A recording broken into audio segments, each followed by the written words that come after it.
One of the greatest mysteries in archaeology is that of the Tanagra figurine, specifically this figurine of a terracotta woman standing.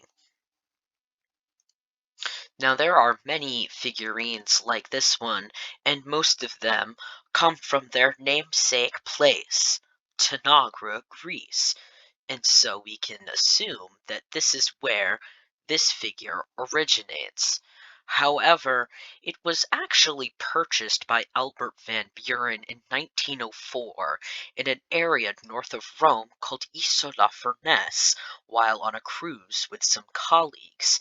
Van Buren expanded his collection in his 20s until he sold his collection to Smith College in 1925.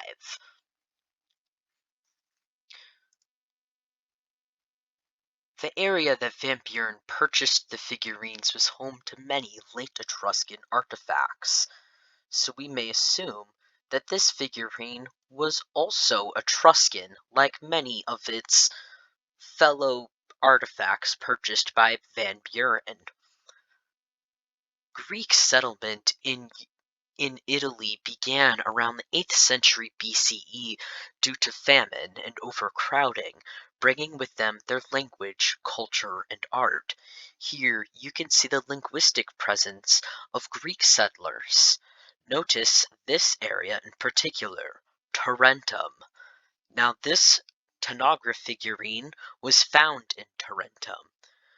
It is certainly possible for this figurine to also have been from the area and later buried there.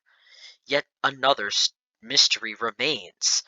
How did the terracotta standing statuette end up in Isola Furness in 1904? In the years following up to this moment, Greece was still establishing itself as an independent state from the Ottoman Empire, and Italy had ongoing conflict through the 19th century to unify the region. Looters and self-proclaimed archaeologists flocked to ancient historical sites to find pieces to sell.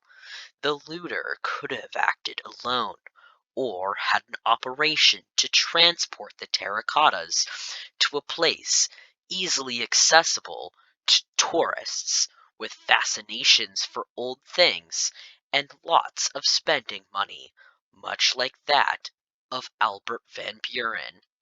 While some scholars hypothesize that the statuette of a standing woman may have been from Myrine or Corinth, it is most likely that of these places the Tanagra figurine came from Tarentum. But that's just a theory, an archaeology theory.